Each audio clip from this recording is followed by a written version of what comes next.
Isang lalaki ang naglakbay mula sa Jerusalem patungong Jericho. Sa daan ay hinarang siya. Pinagnakawan, hinubaran, binugbog, at iniwanang halos wala ng buhay ng masasamang loob. Isang pari ang napadaan kung saan nakahandusay ang lalaki. Ngunit, nang makita niya ang lalaki, sa kabilang gilid ng daan siya lumakad. At ganito rin ang ginawa ng isang napadaang Levite. Isang Samaritanong naglalakbay naman ang napadaan.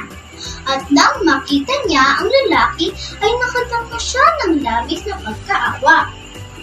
Nilapitan niya ang lalaki at tinulungan ito.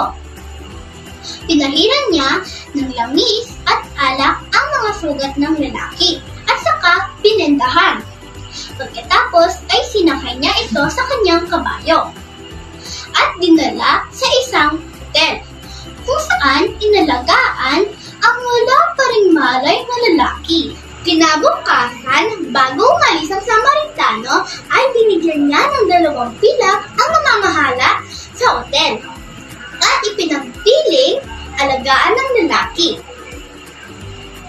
Alagaan mo siya at sa pagbalik ko, ay babayaran ko lahat ng magagastos mo sa kanya.